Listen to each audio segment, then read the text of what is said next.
ജന്മനാടായ കണ്ണാടിക്കലിലേക്ക് മടങ്ങാനൊരുങ്ങി അർജുൻ. DNA പരിശോധനാ ഫലം ഇന്ന് ഉച്ചയോടെ ലഭിച്ചേക്കും. കർണാടക സർക്കാരിന്റെ പൂർണ്ണ ചെലവിലായിരിക്കും മൃതദേഹം നാട്ടിലെത്തിക്കുക.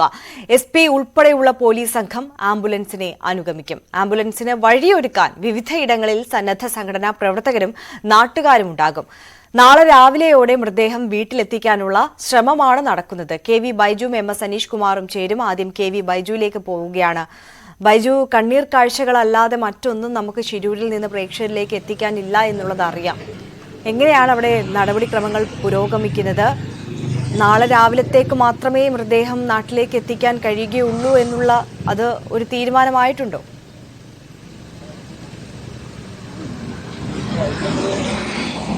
ഇത് സംബന്ധിച്ച് ഔദ്യോഗിക സ്ഥിരീകരണം ഇതുവരെ ലഭിച്ചിട്ടില്ല. അതിൽ ഏറ്റവും പ്രധാനം DNA പരിശോധനാ ഫലം തന്നെയാണ്. ആ DNA പരിശോധനാ ഫലം ഇന്ന് വൈകിട്ടോടുകൂടി മാത്രമേ ലഭിക്കൂ എന്നാണ് നമുക്ക് അറിയാമെന്ന വിവരം. അങ്ങനെയാണെങ്കിൽ മറ്റ് നടപടിക്രമങ്ങൾ പൂർത്തിയാക്കി ഇന്ന് വൈകിട്ടോടുകൂടി തന്നെ കണ്ണാടിക്കലിലേക്ക് അർജുനെ കൊണ്ടുപോകും. അതിനുള്ള എല്ലാ ഒരുക്കങ്ങളും ഇവിടെ ജില്ലാ ഭരണകൂടം നടത്തി കഴിഞ്ഞു. ഏതായാലും നമുക്ക് ഇത് സംബന്ധിച്ച് കുടുംബത്തിന്റെ തന്നെ കാര്യങ്ങൾ അറിയാം, അവരിൽ നിന്ന് തന്നെ അറിയാം. ജിതിൻ നമ്മോടൊപ്പം ചേരുന്നുണ്ട്. ജിതിൻ, നമുക്കിപ്പോ ഏത് രീതിയിലാണ് വിവരം ലഭിക്കുന്നത്? DNA പരിശോധനാ ഫലം എപ്പോഴത്തേക്ക് എത്താൻ പറ്റും? നാട്ടിലേക്ക് എപ്പോഴാണ് മടങ്ങുക? ഇന്ന് വൈകിട്ടോടെ ലഭിക്കുമെന്നാണ് ഒരു പ്രതീക്ഷ.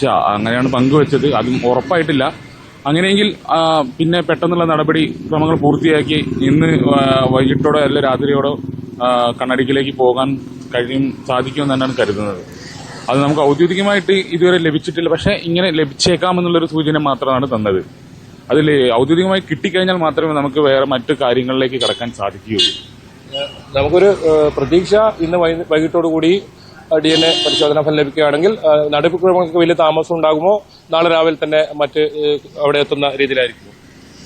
അങ്ങനെയെങ്കിൽ നാളെ രാവിലത്തോടെ എത്തിക്കാൻ സാധിക്കുമെന്ന് തന്നെയാണ്. നാളെ രാവിലെയോടെ ഉച്ചയോടെ എത്തിക്കാനും സാധ്യമാകുമെന്ന് തന്നെയാണ് കരുതുന്നത്. ഇന്ന് വൈകിട്ടോടെ കിട്ടിക്കഴിഞ്ഞാലും പിന്നീട് ഇവിടുത്തെ നടപടിക്രമങ്ങൾ അവർ പെട്ടെന്ന് തന്നെ പൂർത്തിയാക്കാനുള്ള എല്ലാ സാഹചര്യവും നിലവിൽ കാണുന്നുണ്ട്.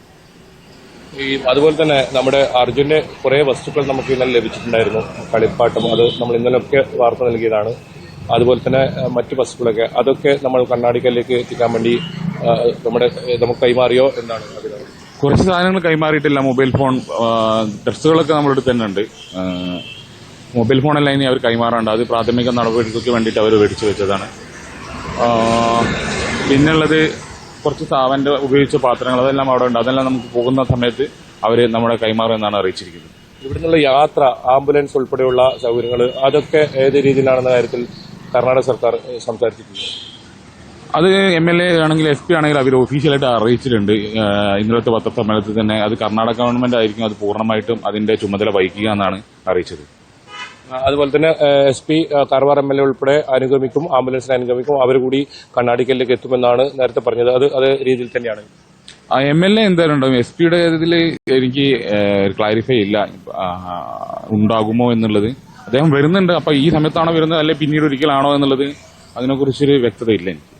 വീട്ടുകാരുമായി സംസാരിച്ചോ? അവിടെയുള്ള ഒരുക്കങ്ങൾ ഏത് രീതിയിലാണ്? നമ്മളെ ഇവിടുത്തെ കാര്യങ്ങളും അവരോട് ബോധിപ്പിക്കുന്നുണ്ട്. അപ്ഡേറ്റ് ചെയ്യുന്നുണ്ട് വീട്ടിലേക്ക്. ഇവിടെ നിന്നുള്ള ഒരു ഉത്തരം കിട്ടിയാൽ മാത്രമേ നമുക്ക് അവിടെയുള്ള ബാക്കി കാര്യങ്ങൾക്ക് മുന്നോട്ട് കൊണ്ടുപോകാൻ സാധിക്കുകയുള്ളൂ. അവിടുത്തെ നമ്മുടെ ചേവായൂർ പോലീസ് സ്റ്റേഷനിലാണെങ്കിലും എല്ലാവരും ബന്ധപ്പെടുന്നുണ്ട് എല്ലാ അപ്ഡേഷനും വേണ്ടിയിട്ട്, കാര്യങ്ങളെല്ലാം ചെയ്യാൻ വേണ്ടിയിട്ടില്ല. അതാണ് ഇത് സംബന്ധിച്ച് കൃത്യമായ വിവരം. കുടുംബത്തിന് ഔദ്യോഗികമായി ജില്ലാ ഭരണകൂടത്തിൽ നിന്നും അറിയിപ്പ് ലഭിക്കേണ്ടതുണ്ട്. ആ അറിയിപ്പ് ലഭിച്ചാൽ ഉടൻ നടപടിക്രമങ്ങൾ പൂർത്തിയാക്കി ഒരു പക്ഷേ ഇന്ന് വൈകിട്ടോടുകൂടി തന്നെ യാത്ര തിരിക്കാനുള്ള ഒരു ഒരുക്കമാണ് നടക്കുന്നത്.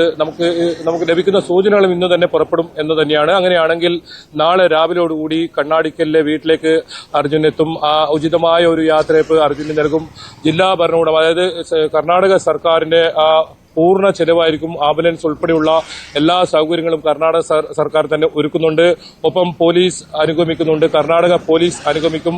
കണ്ണാടിക്കലിലെ വീട് വരെ അനുഗമിക്കും. ഒരുപക്ഷെ SP ഉൾപ്പെടെ ആ വാഹനത്തിനൊപ്പം ഉണ്ടാകുമെന്ന് തന്നെയാണ് നമുക്കറിയാൻ സാധിക്കുന്നത്. അർജുന്റെ പ്രിയപ്പെട്ട ആ വസ്തുക്കൾ അതെല്ലാം കൈമാറി കഴിഞ്ഞിരിക്കുന്നു. കുടുംബത്തിന് കൈമാറിയിരിക്കുന്നു. അതെല്ലാം ഇനി അർജുന്റെ ഓർമ്മകളായി കണ്ണാടിക്കലിലെ വീട്ടിലുണ്ടാവും. അതൊക്കെ ഇവർ കൈമാറി ഇവരുടെ കയ്യിൽ സൂക്ഷിച്ചിരിക്കുന്നു. എന്തായാലും അത് ഞാൻ നേരത്തെ പറഞ്ഞതുപോലെ തന്നെ അതിൽ ഏറ്റവും പ്രധാനം അർജുന്റെ പ്രിയപ്പെട്ട ആ ലോറി, അത് തന്റെ 2.5 വയസ്സുള്ള മകന് വേണ്ടി വാങ്ങിയ ലോറിയാണ്. ആ ലോറി കളിപ്പാട്ടമുണ്ട്, അതോടൊപ്പം 2 മൊബൈൽ ഫോണുണ്ട്. ഏറ്റവും അവസാനമായി അർജുൻ വീട്ടിലേക്ക് വിളിച്ച ആ 3:30 സമയത്ത് വിളിച്ച ആ ഫോൺ, അത് കുടുംബത്തിന് കൈമാറുന്നുണ്ട്. മറ്റൊരു ഫോൺ കൂടിയുണ്ട്.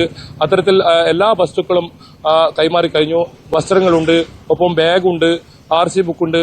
അത് മാത്രമല്ല ഏറ്റവും അവസാനമായി ലോറിയിൽ നിന്നും ലഭിച്ച ആ അസ്ഥി, എന്തായാലും 80% മാത്രം ശരീരഭാഗമാണ് ഇപ്പോൾ അർജുന് ലഭിച്ചിട്ടുള്ളത്. അത് കൃത്യമായി നടപടിക്രമങ്ങളെല്ലാം പൂർത്തിയാക്കി, പോസ്റ്റ്മോർട്ടം നടപടികളൊക്കെ പൂർത്തിയാക്കി ഇന്ന് വൈകിട്ടോടുകൂടി തന്നെ ശിരൂരിൽ നിന്ന് യാത്രയാകും. അങ്ങനെയാണെങ്കിൽ അവസാന നിമിഷത്തിലേക്കാണ് അർജുൻ ശിരൂരിൽ നിന്നുള്ള ആ മടക്കം വരാൻ പോകുന്നു. ഇനി ഏത് സമയത്തും വൈകിട്ടോടുകൂടി ആ അർജുൻ ഇവിടെ നിന്നും പോകും. വഴി നീളെ ആളുകൾ ഉണ്ടാകും.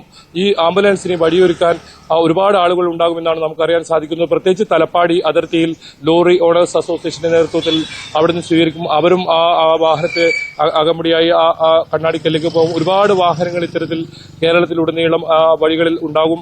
ഒരുപാട് പേർക്ക് ഇത്തരത്തിൽ കാണാൻ വേണ്ടി വഴി നീടെ ഉണ്ടാവുമെന്ന് തന്നെയാണ് അറിയാൻ സാധിക്കുന്നത്. എന്തായാലും ആ സങ്കടക്കടൽ തന്നെയാണ് ഇപ്പോഴും. ഗംഗാവലി പുഴയിൽ ഇപ്പോഴും തിരച്ചിൽ തുടരുന്നുണ്ട്.